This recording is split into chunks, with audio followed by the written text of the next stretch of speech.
अच्छा भैया, हम बिरहा लोक गीत गायक पप्पू यादव कैथी मार्कंडे महादेव वाराणसी की धरती से एक बहुत ही चर्चित कांड आप लोग के बीच में लेकर प्रस्तुत है।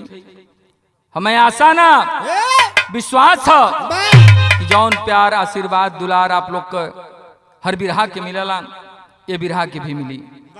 रिकॉर्डिंग राम मंदिर मुंबई महाराष्ट्र की धरती माँ स्टूडियो से बड़े भैया सुभाष गुरु जी की देख रेख में होते। और आप लोग गाना सुनिहन, लाइक सब्सक्राइब और कमेंट में अपन विचार बताइए बिरहा कैसन लगल है। 4 लाइन भूमिका में भाव लिखले हूं कवि जी, बड़ी सुंदर बात लिखलन आदरणीय हमारे गुरु जी श्री सुरेंद्रनाथ यादव ने। लिखा है इस समाज के प्रति, समाज कहाँ जा रहा है। कहा नाम हो मास्टर कैसे?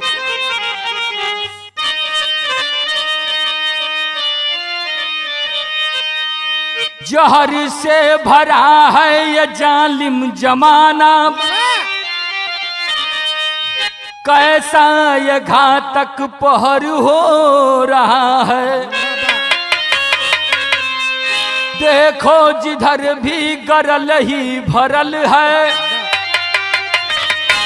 अपनों पे ही अब कहर हो रहा है।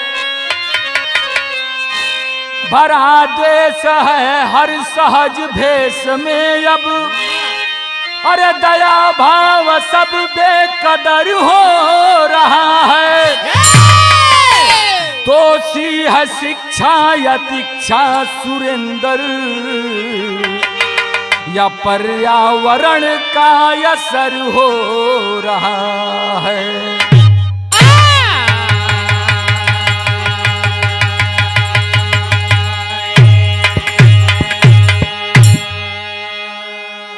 ए बाबू बिरहा सुनने वाले प्रेमी साथी, आज इस समाज में क्या हो रहा है?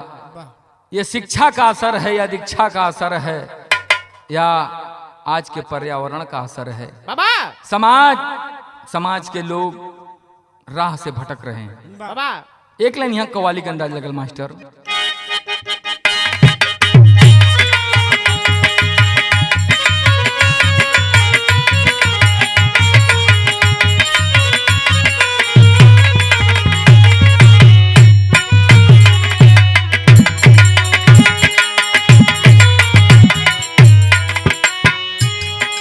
कहा नाम है कोई आशिक मासूका से कह रहा है, का कले हो?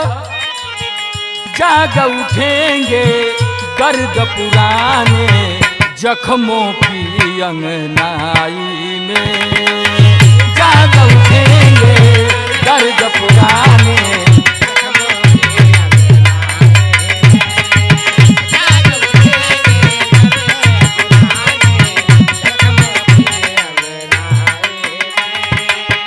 जाग उठेंगे दर्द पुराने जख्मों की अंगनाई में,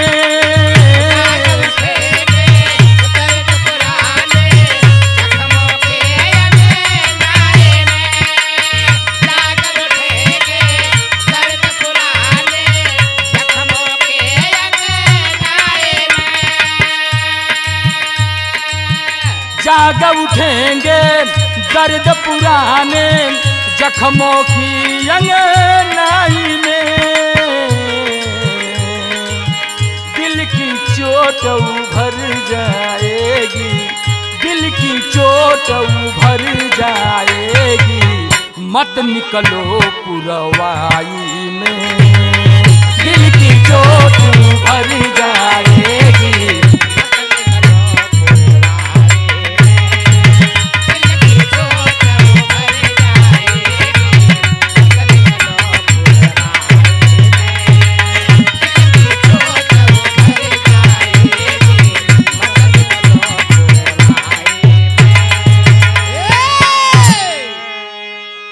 तो गजल का अंदाज है बाबू।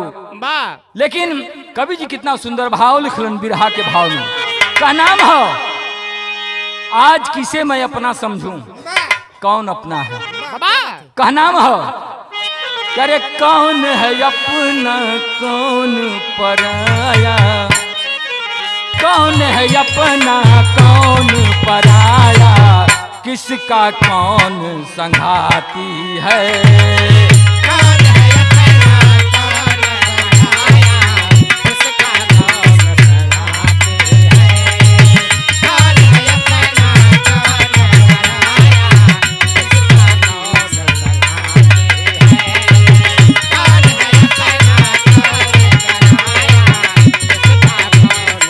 संघाती है। कौन है अपना कौन पराया, किसका कौन संघाती है।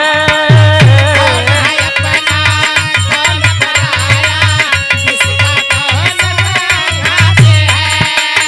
कौन है अपना कौन पराया, किसका कौन संघाती है। कौन है अपना कौन पराया, किसका कौन संघाती है। कौन है अपना कौन पराया, किसका कौन संघाती है।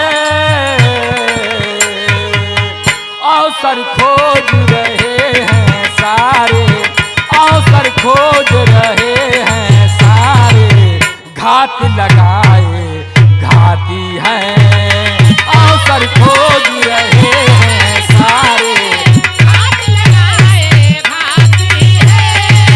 अवसर खोज रहे हैं सारे, हाथ लगाए भाती है।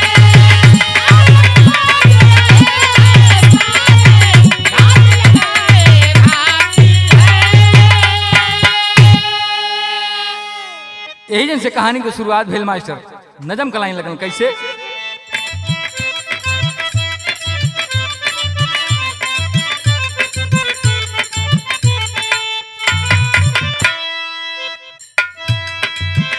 करूं भरोसा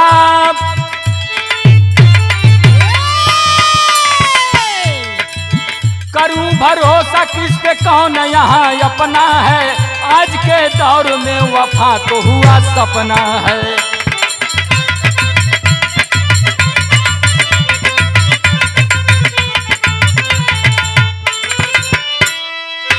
और यहाँ की घटना जनमानस को झकझोर दिया, विश्वास तोड़कर मर्यादा को निचोड़ दिया।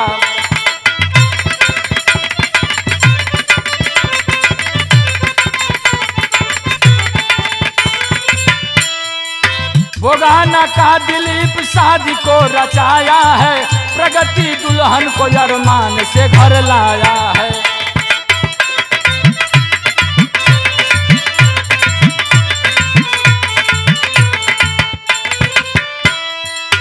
हंसी जवान दुल्हन का रंगीन सपना था, पति की आड़ में निजी यार से चिपकना था। 4 दिन रह के आई नैहर में अनुराग मिला, 4 दिन रह के आई नैहर में अनुराग मिला। चली है बात दिल यार से ना साज गिला।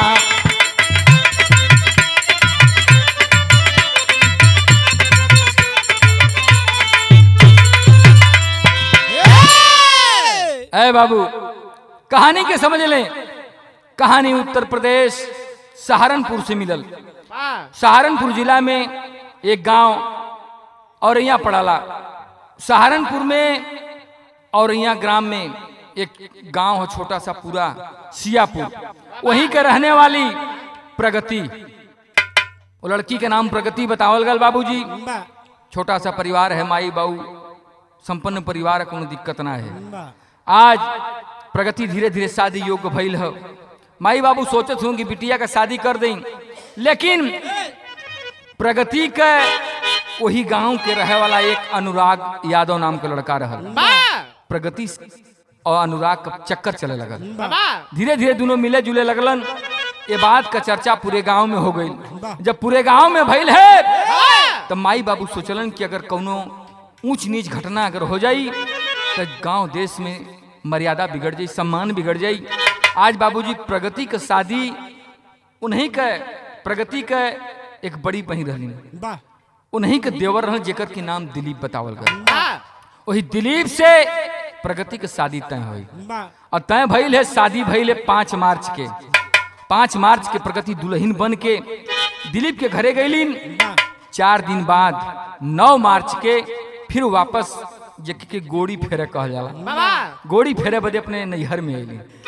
आज बाबूजी 4 दिन बिता के ससुराल में अपने नैहर में आइल प्रगति है बाबू।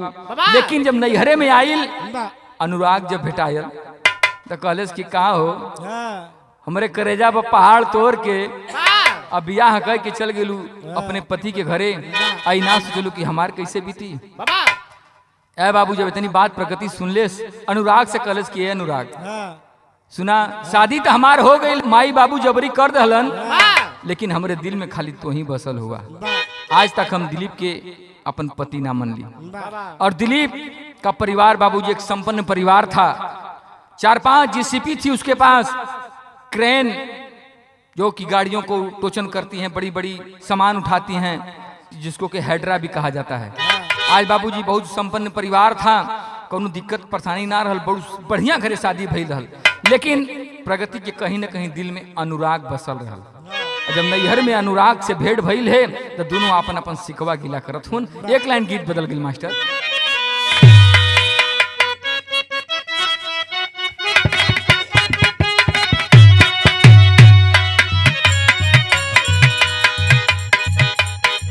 वह गीत का लाइन है कि कौनो मर्द अपने मेहरारू के समझावत हो कि सुना ए रनिया तोहार देखत दिन रात मोबाइलिए में लगल रहेलू, न ढंग से खाना बनावलू, न ढंग से कोनो काम करेलू।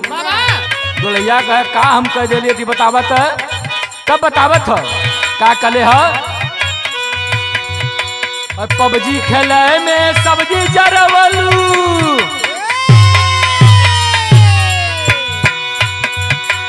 पबजी खेले में सब्जी जरवलू, लूडो खेले में दाल,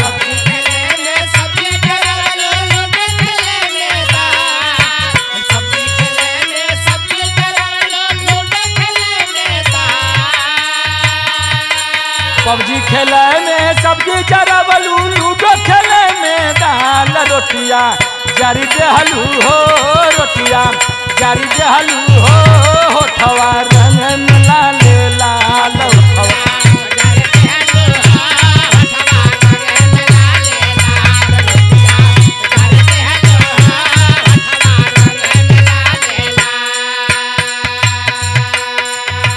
तो गीत का लाइन है।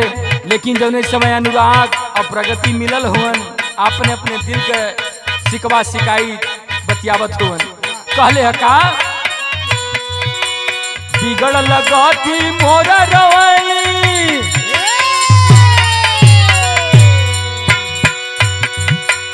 बिगड़ लगती मोर रवानी, प्रगति होई का अंजाम,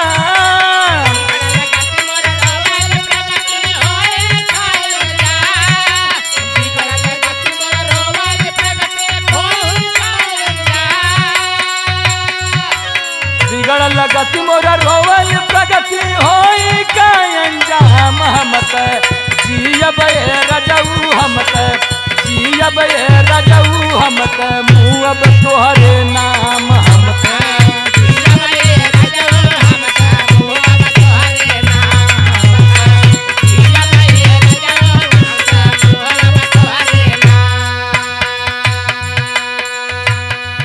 अनुराग कलश के हमके छोड़ के चल गईलू। प्रगति कहे कि सुना अनुराग आज भी हमारे दिल में तो ही बसल हुआ, और जब तक जियब तोहरे ही नाम से जियब, तोहरे ही नाम से मुँह, तू हमार सच्चा प्यार हुआ। कहले है और का जिंदगी जहार कैले मांगी कैसे नूरावा,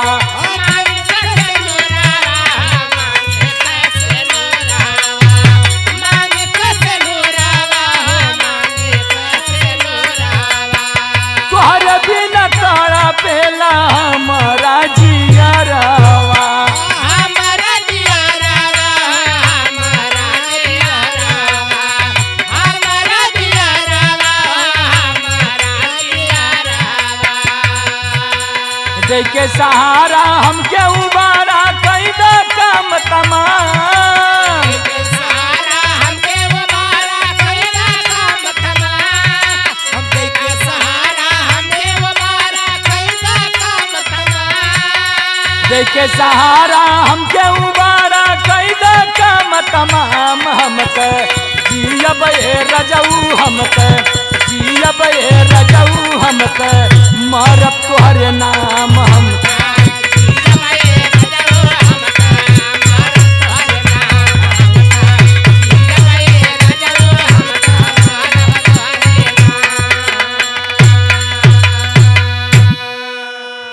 ए बाबू जब दोनों को बात होए लगल तो प्रगति कलेश के अनुराग हम तो के जीते जी भुला ना सकीला। भगवान पता न कौन तकलीफ दुख दे दलन हमके कि बाबूजी हमार शादी करा दलन, हमरे मांग में सिंदूर पड़ गल। सबसे बड़ा दुश्मन उस सिंदूर हो गल। अनुराग एक हम तो से बात कहल चाहत है, अगर वो काम कर देता तो जिंदगी भर हम आजाद से रह जाए। अनुराग कलेश का करे के है, कलेश कौनो उपाय लगाए के अगर दिलीप के हमारे रास्ते से हटा देता तो पूरा जौन ओकर धन दौलत जायदाद सब हमारे नामे हो जात और जिंदगी भर अमन दोनों जने मिल के चैन के जिंदगी जियल जाए। अनुराग कलेश की सुना, हमारे पास इतना रुपया पैसा ना हो, हम गांव का एक छोट मोट किसान है, ट्रैक्टर चलाईला, हमारे पास इतना रुपया ना हो कि हम क्यों के सुपारी दे क्यों के मरवाई। अरे बाबू जब इतनी बात प्रगति सुन ले कलेश की सुनाए अनुराग, हम तो रुपया दे, हम नैहर आयल है लेकिन जब ससुराल गए रहली तो वहाँ 4 दिन के मुँह दिखाई में 1 लाख रुपया मिलल हमके। वह रुपया हम तो देत हई, वही रुपया से ले जा करके दिलीप के मरवा दे। अरे बाबू जब इतनी बात सुन ले है अनुराग, लालच ओहू के दिमाग में आ गल कि अगर दिलीप हट जाई तो कर पूरी प्रॉपर्टी रुपया पैसा सब एकरे नामे हो जाई और दोनों जने हमन जिंदगी भर आजादी से जियल जाई। ए बाबू जब इतनी बात अनुराग सुन ले हो तो कैलेश का गीत बदल गिल मास्टर।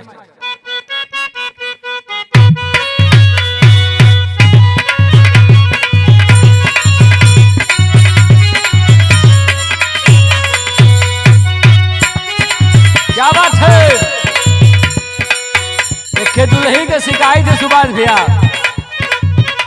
कॉलेज की सुना ये सैया, जब बियाह के लीला बड़ा प्यार करत रहला, लेकिन अब देखा थी धीरे धीरे तोरे प्यार में कमी आवत है। सना भैया बतौले दुल्हिया का कॉलेज,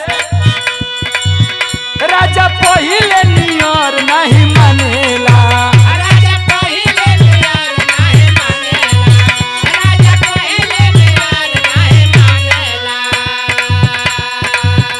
अपन में हरि के गैर लेखा जानेला,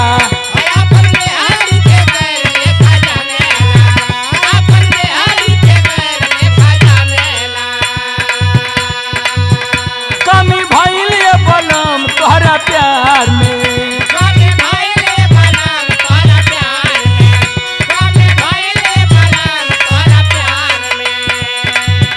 चीज ये कहू सिंगार के नया नेला,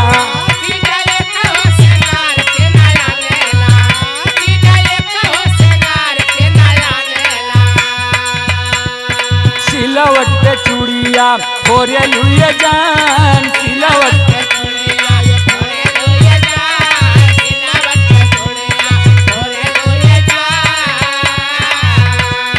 सिलवट पे चूड़िया फोरे लुए जान, तय अपने राजा जी के दिलवा काहे तोड़ लुए जान,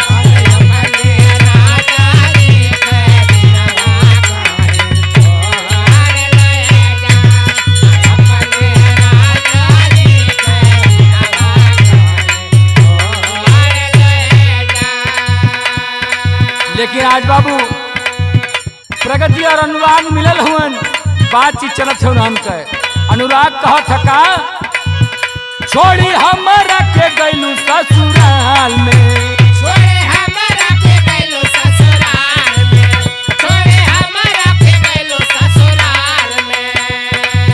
रहलू पिया संग झूमत सूरताल में,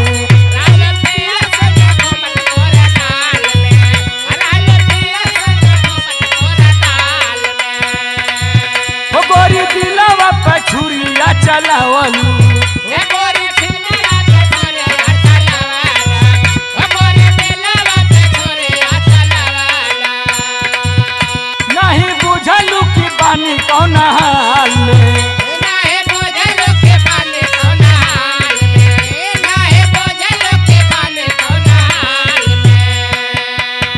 अरे हमारी जिंदगी भइल बा वीरान, हमारी जिंदगिया भइला बाबेरा, हमारे जिंदगिया भइला बाबेरा। हमारी जिंदगी भइल बा जियान, हमारी जिंदगिया भइला बाजिया, हमारे जिंदगिया भइला बाजिया। अरे हमारी जिंदगी भइल बा जियान, तके करा खातिर जियब लागे सारी दुनिया वीरान।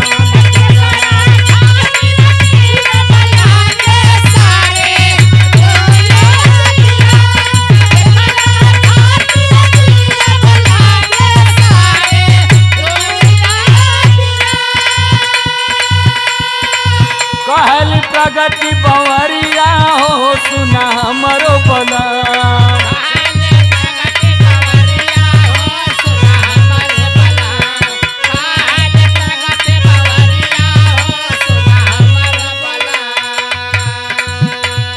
लाइल बाड़ी बहुत रुपैया हो तुहके देब हम।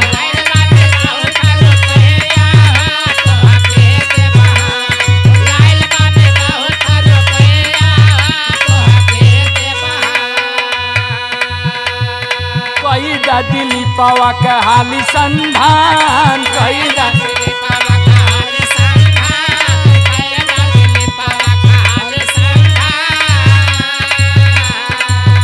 अरे कई दा दिली पावा के हाली संधान, तके करा खातिर जियब लागे सारी दुनिया वीरान।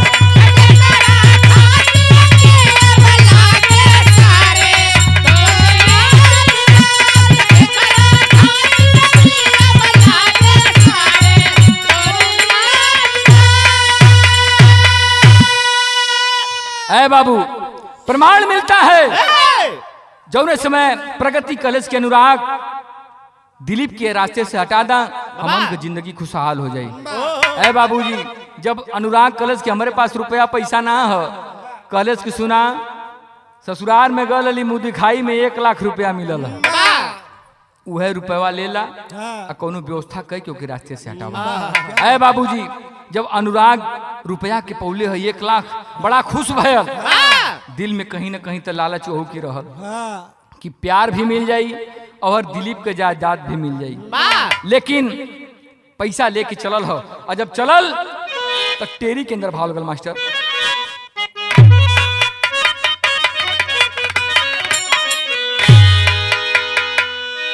बड़ी ऊंची बात लिखलन सुरेंद्र नाथ यादव गुरुजी का नाम हो, आज केकरे पे भरोसा इंसान करी, जेकरे साथ फेरा लेलेस, 7 जन्म के वादा कैलेस कि दुख में सुख में साथ रहब, आज वह जिंदगी के मौत के घाट उतारे बदे चलल है।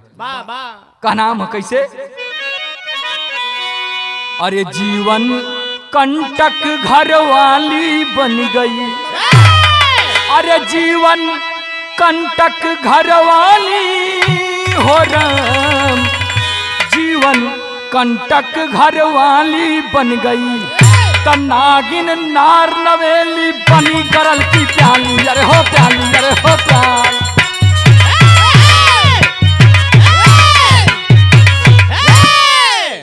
नागिन नार नवेली बनी गरल की प्याली, जीवन कंटक घरवाली बन गई। आज समाज में केकरे पे भरोसा करी इंसान, आज कौन अपना है कौन पराया कोई समझ नहीं पाता। आज बाबूजी अनुराग रुपया लेके गए हो, एक हिस्ट्री सीटर बदमाश जिसके ऊपर करीब 10-12 मुकदमा चल रहा था, जेकर के नाम रामजी नागर बतावल गल, जाके वही से अनुराग मिलल और उसे सौदा तय कैलेस कि एक घटना को अंजाम देना है, कितना पैसा लोगे? बाबूजी 2 लाख रुपया रामजी नागर मंगलेस। कलेस की ठीक है 1 लाख रुपया ले ला, 1 लाख रुपया तुम्हें काम भइले के बाद दे दे। यार प्रगति से बात कैलेस का 1 लाख रुपया होके दे दा, 1 लाख रुपया का तो हमारे गहनवा है, बेच के ओके दिया जाए, लेकिन ये काम होए के चाहिए। आज बाबूजी जब दोनों योजना बना के राम जी नागर के सोपारी देले हुन। वही समय भाव लगल मास्टर।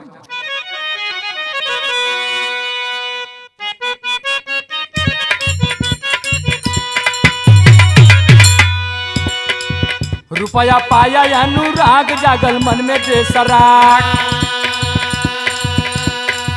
रुपया पाया अनुराग जागल मन में बेसराग, किया भारी भागम भाग मुस्कराई के चला, मिला राम जी है नागर बात किया है उजागर, पैसा लिया है सौदागर तब धधाई के चला, एक दिन मिला राह में आके कहे दिलीप हाथ बढ़ा के, एक दिन मिला राह में आके कहे दिलीप से हाथ बढ़ा के, फसल कार नहर में जाके संगलिया आए के चला, जनला ना दिलीप सच्चाई गई न तीनों संग में आई रहल सिवान का ढलाई दिल दुखाई के चला।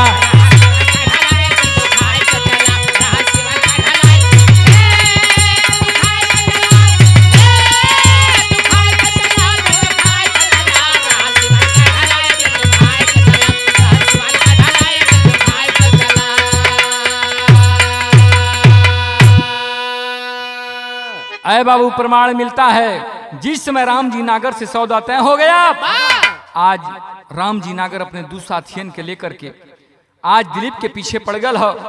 हर प्रगति दिलीप से फोन करके रोज बतियावे हाल चाल करे।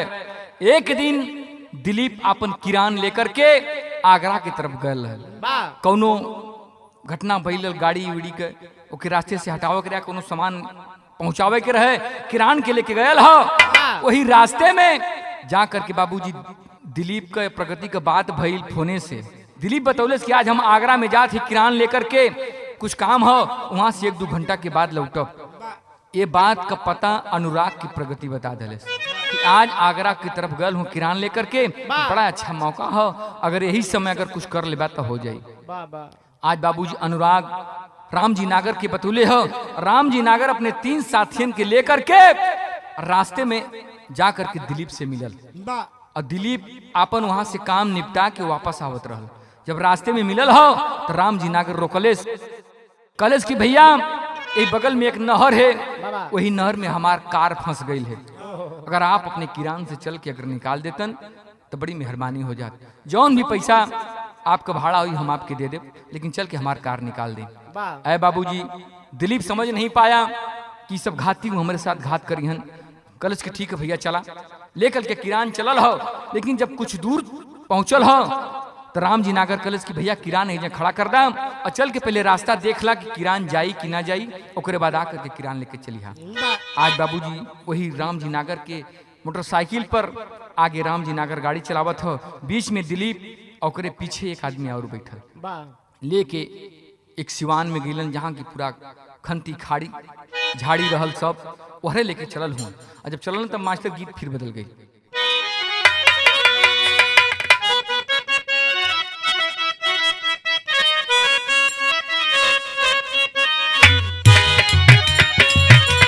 बड़ी पुरान गीत है लेकिन आज भी एकर लहर एकदम बरकरार है। कौनो दुलही बतौले हा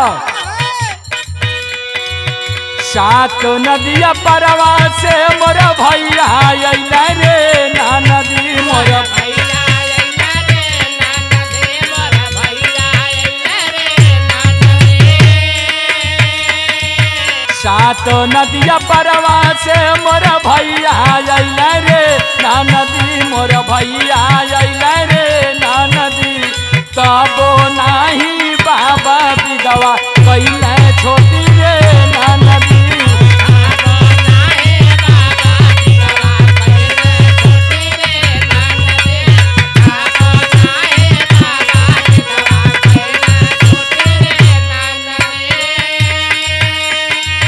गीत का लाइन है। लेकिन आज इस समय राम जी नागर दिलीप को बाइक पर बिठा करके लेके बाबूजी चल सिवान के तरफ। जब सिवान में पहुंचलन एकांत एरिया मिलल है तो कैलन काम आई के सिवनवा में झगड़वा कैल रे पपिया झगड़वा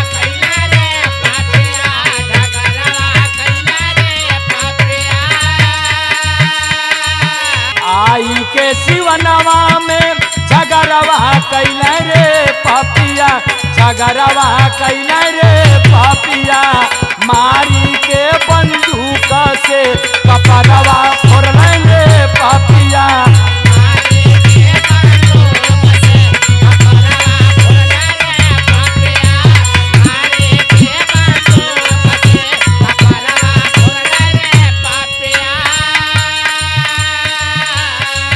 लड़ी गए दिलीप बेसहारवा भैले रे पापिया,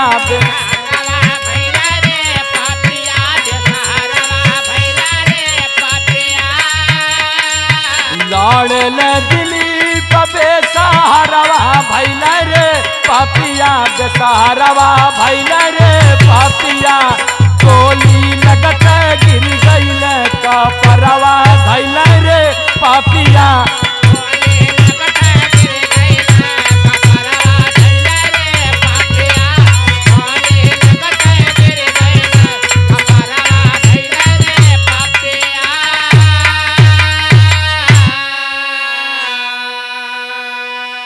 ऐ बाबू प्रमाण मिलता है जिस समय राम जी नागर दिलीप को लेकर के सिवान में गए और जैसे ही सिवान में पहुंचल है बाबू दू मिला और पहले में से वहां तैयार रहलन और दू मिलाए लहन।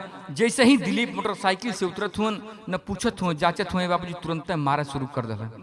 जब मारे लगलन तो राम जी नागर कट्टा लिया था, वही कट्टा के मुठिया से कपारे पर कई बार मरले, लेकिन दिलीप भी नौजवान हट्ठा कट्टा था बाबूजी।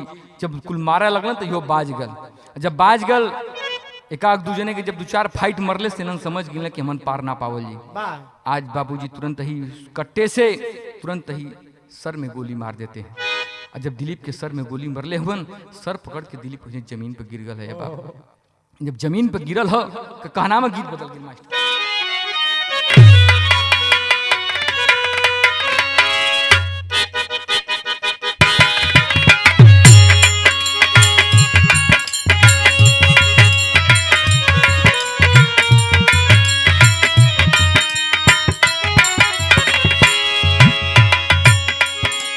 एक लाइन गीत का अंदाज है, वो है गीत का लाइन है, एक ही माई से जग जामल, केहू दुखिया केहू सुखियारी बा, ई भेद बड़ा ही भारी बा।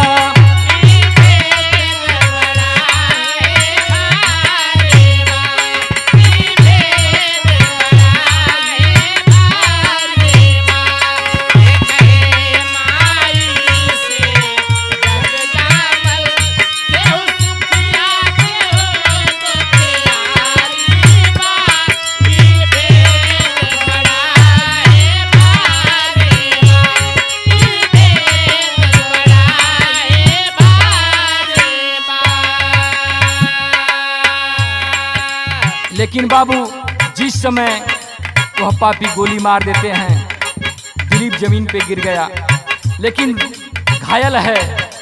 पूछो था उनसे क्या कहले हो, गिरल जमीन पे दिलीप कहे,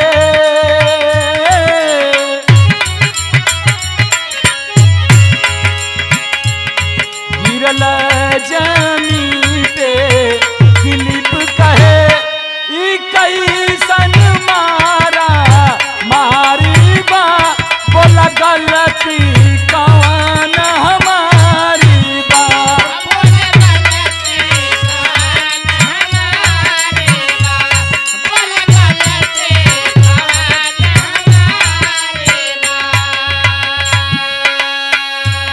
दिलीप पूछो तो कि भैया हमके तो यहाँ लेके अला अपन कार निकलवाओ बदे, लेकिन हम कमन गलती कैली कि हमके मारत हुआ, गोली भी मार देला, का बात है। लेकिन वो पापी कैलन का, सब भाग चले असहाय भयल,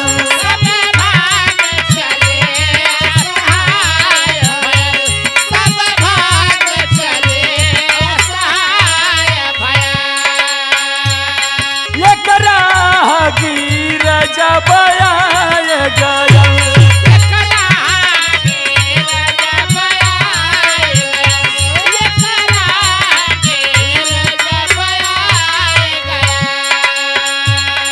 घरवा पहुँचल जब खबर यहर,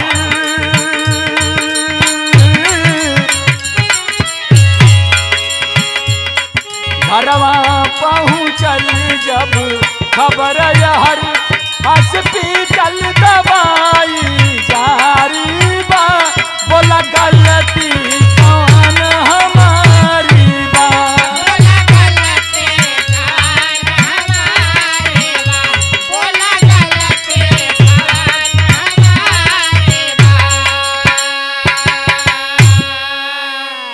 ऐ बाबू, आज दिलीप रो रहा है, क्यों मार रहे हो मुझे, क्या गलती है हमारी, मैं तो तुम्हारी मदद करने के लिए आया था। लेकिन बाबूजी वह कमीने जरा भी रहम नहीं करते हैं। गोली का आवाज सुन करके बाबूजी कुछ राह पकड़ के आदमी जात रहन, जब दौड़ के अलन, जब देखले हुआ वो पापी आदमी की आवत, वहां से फरार हो गलन। जब फरार भइलन तो वही में से कुछ लोग पुलिस के फोन कैलन, पुलिस आइल है और उस समय घायल अवस्था में दिलीप था। दिलीप से घरे का नंबर लेकर के घरे फोन कैलन, हर पुलिस वाले उठा करके लेके सरकारी हॉस्पिटल में गईलन, वहाँ जवाब दे दिले डॉक्टर। तब वहाँ से और आई हॉस्पिटल पड़ाला, वहाँ लेके गईलन, वहाँ भी डॉक्टर जवाब दे दिया। तब लेकर के दिलीप के वही पुलिस वाले आगरा मेडिकल सेंटर हॉस्पिटल वहाँ लेके गल हुन, वहाँ एडमिट कैले हुन, दवाई चलत है बाबू। घरे वालन के पता चलल, सब लोग भागल परायल वहाँ पहुँचल हुन कि आखिर का हो गल, के ऐसा दुश्मन हो गल कि गोली मार दिले। सब लोग रोवत हो, छपटियात हो, लेकिन यह जो प्रगति दुल्हनिया है यो रोवत है, सबसे ज्यादा करेजा पीटत है। हाल का है, गीत फिर बदल गई।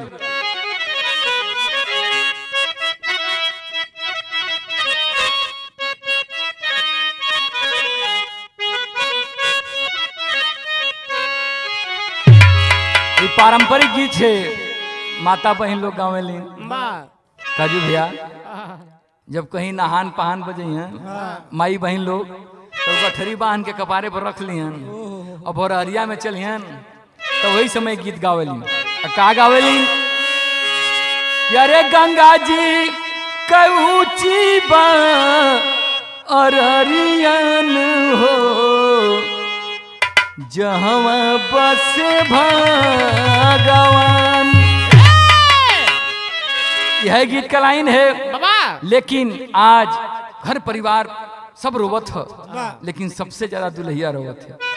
कहले का, अरे कहाँ गइल हमारे सजनवा न हो, भइल दुनिया अनार।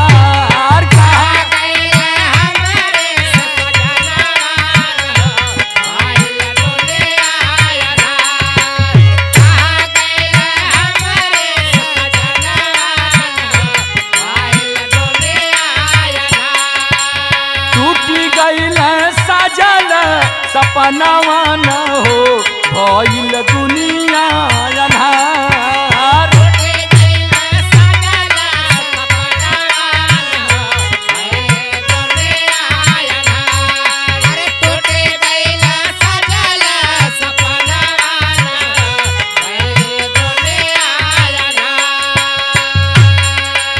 अब ही ना छूटल हमारे हाथ के में हदिया,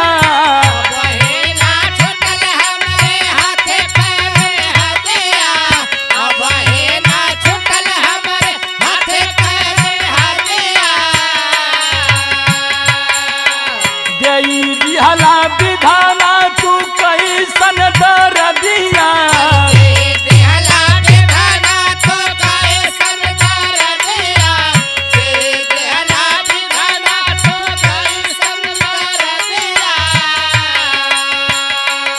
अरे जी अब हम के करे सहारावा न हो, भइल दुनिया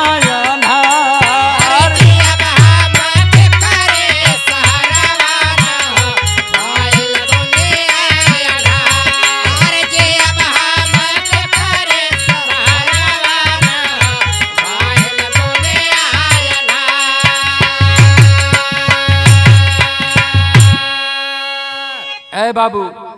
हॉस्पिटल में जा करके माई वही दिलीप के ऊपर गिर के रोवथिन की बेटवा हमरे परिवार का हमरे खानदान के कहीं चिराग रला है वाह तोहके के गोली मार दिले के दुश्मन बन गल हाँ बाबू रोवत हुन घर परिवार सब रोवत है ये बाबू वाह। लेकिन दुल्हिया हाँ जन प्रगति है मार छाती पीटत है कि सैया हाँ हमके कौने और का लगैबा वाह अगर भगवान न करे अगर कुछ हो जी तो हमार सहारा के बनी कैसे हमारी जिंदगी बीती आज बाबूजी रोवत थे बिलखा थे हाँ लेकिन बतावल जाला कि पुरान कहावत है कि हाँ, तिरिया चरित्रम दैयो न जानम वाह आज बाबूजी छछोधार रोवत है लेकिन आज इस करतूत को देखकर उस प्रगति के रहन सहन के देख के कवि जी पहपट में भाव लिखलन।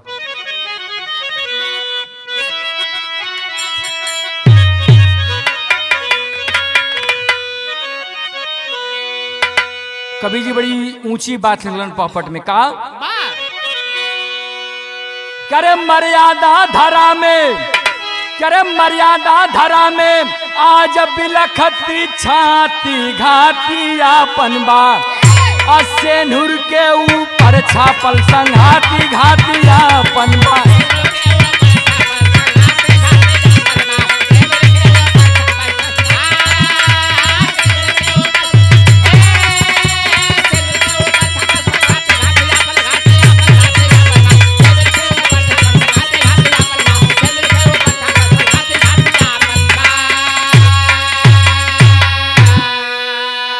तीसरे दिन हो गई मृत्यु जब लाश ले घर पे आयल हो माई बहिनी भैया रोए अखिया नयास छछाइल हो अरे जांच करे ले पुलिस आई शुरुआती छाती आपन बाप अरे जांच करे ले पुलिस आई शुरुआती घाती आपन बाप अनार ना जनी नखरा ढेर देखाती घाती आपन बाप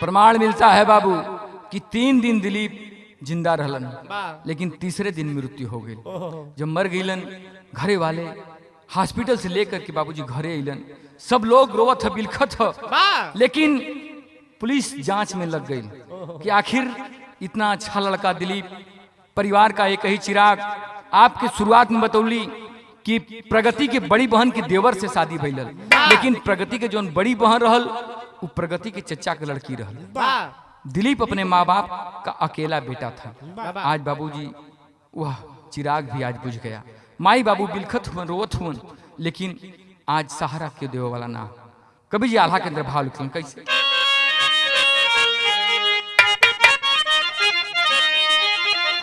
कि के कर भी सवास करी आज दुनिया में भैया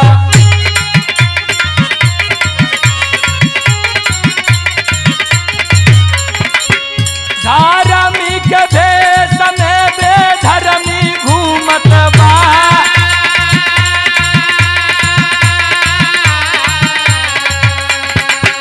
जे कर धैली बहिया के जान से मुअवली भैया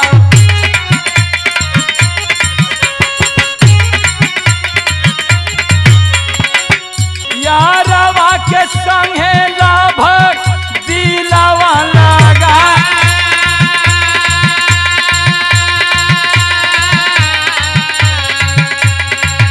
भाग दौड़ जांच पुलिस सीसीटीवी देखे बाबू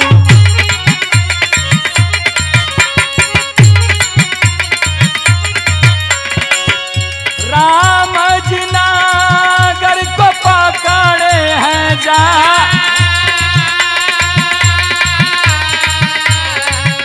खुलल भेद प्रगति आनु राग पकड़ल भैया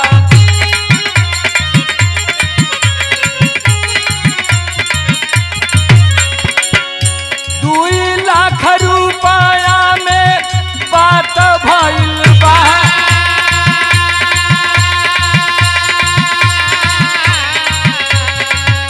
प्रगति स्वीकार कैली सब कुछ बतवली भैया।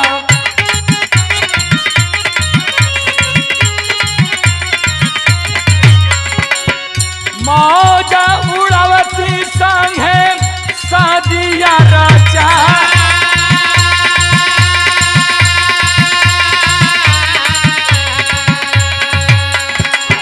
होई जाई विधवा सब पाई जाती धनवा बाबू।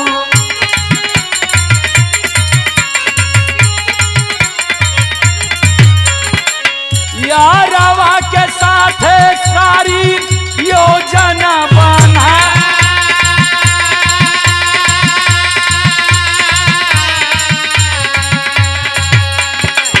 लेकिन सारी योजना भी फेल होई गईली भैया।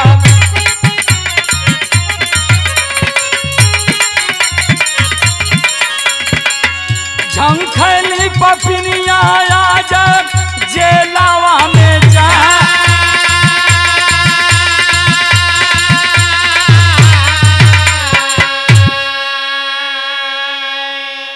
अरे बाबू प्रमाण मिलता है जिस समय दिलीप की मौत हो जाती है बाबूजी, पुलिस सख्ते में आ गई, छानबीन करे लगल चारों तरफ। जिस रास्ते से गया था दिलीप, उस रास्ते में जितना सीसीटीवी कैमरा लगा हुआ था सबकर छानबीन भइल। हर कैमरे में दिलीप अपने किरान को चलाते हुए जा रहा था, लेकिन लास्ट का जो एक कैमरा बचा, उस कैमरे में दिखाई देता है कि राम जी नागर के गाड़ी पर बैठ करके दिलीप जा रहा है। जब वो कैमरा में राम जी नागर लौकल हो, पुलिस दखलस कर रही तो हिस्ट्री शीटर हो, बहुत बड़ा बदमाश हो। तुरंत ही बाबूजी पुलिस हरकत में आई और जा करके राम जी नागर के गिरफ्तार कैले। जब राम जी नागर के उठाए के ले जाए के चौचक जब 4 बियत कसलेस कायदे से कि बोल तेरे साथ दिलीप दिखा था और तू ही इसकी हत्या किया है, तब राम जी नागर हाथ जोड़ के कलश किए साहब हई तो हम जरूर, लेकिन हमके सुपारी देवल गई है, 2 लाख रुपया में सौदा तय भल है कही कैलस के। तो राम जी नागर प्रगति को नहीं जानता था, सिर्फ अनुराग को जानता था। वो अनुराग का नाम बतौले कि अनुराग नाम का लड़का हमके 2 लाख को सुपारी दे ले। अब पुलिस जाके तुरंत अनुराग के उठौले।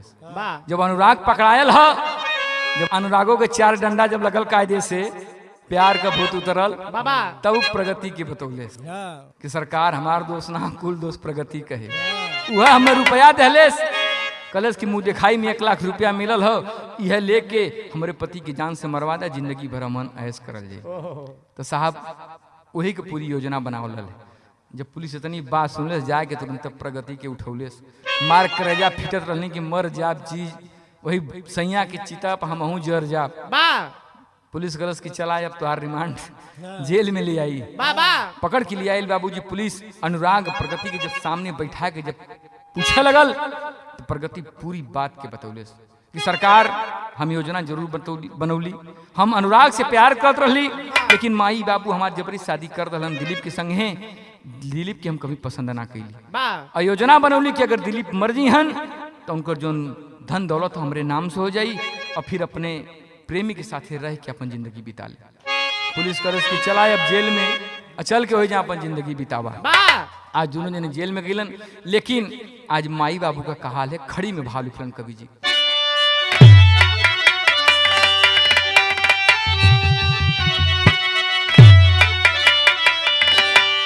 अरे रोवा माई बाबू, अरे रोवा माई बाबू के बधाई धीरावा तकहवा, अरे गईला सुगनवा गोदी कहीरावा।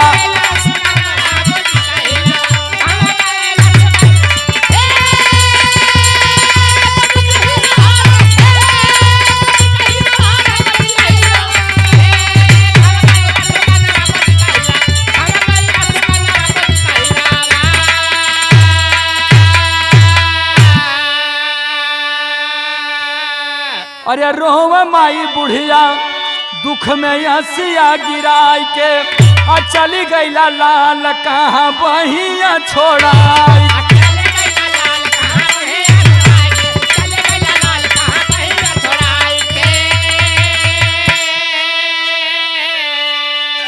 अरे तोहरे बिन बछी के आखी के नीरावा तक हम अरे गैला सुगनवा गोदी का हीरावा।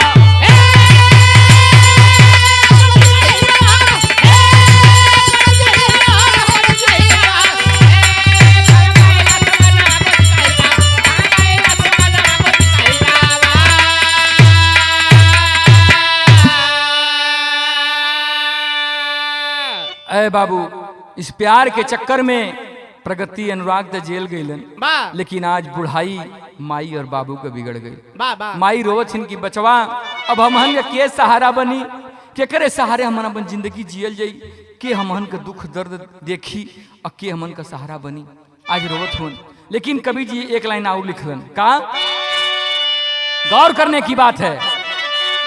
अरे प्यार व्यार दिल बिल से बिगड़त बा खेल हो, अजान जाला केहू का केहू त जाला जेल हो।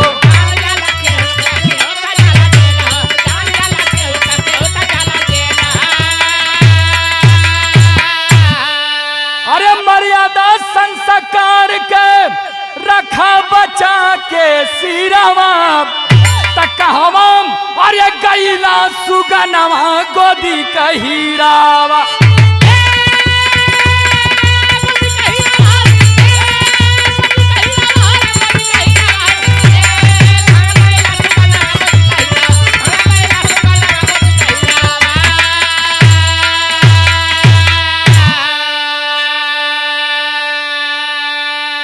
ए बाबू, आज समाज में ऐसी घटना हो रही है, इसका कारण हमारा संस्कार है, हमारी गलत शिक्षा है।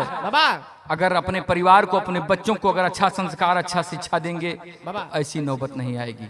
आज दुनिया मोबाइल पर, टीवी पर, सिनेमा में हर चीज जितना समाज की गंदा करत हो वही चीज के कैद करके अपने दिमाग में बैठा के वही राह पर चलत है इंसान। लेकिन जौने दिन ये चीज के त्याग दे, ये अपन परिवार संस्कार फिर से सही हो जाए। यही से गुरु जी का कहनाम हो कि अपने परिवार को, अपने बच्चों को अच्छी शिक्षा दो, अच्छा संस्कार दो और अपने परिवार को सही राह दिखाओ, तब तो सही सलामत इस संसार में परिवार चल सकता है। आखिरी भाव लगा कि गुरु बिहारी गुरु गणेश रामलाल चंद्रिका ज्ञानी, अरे बिरहा महर्षि गुरु राधे श्याम, अरे रामधार बरदानी।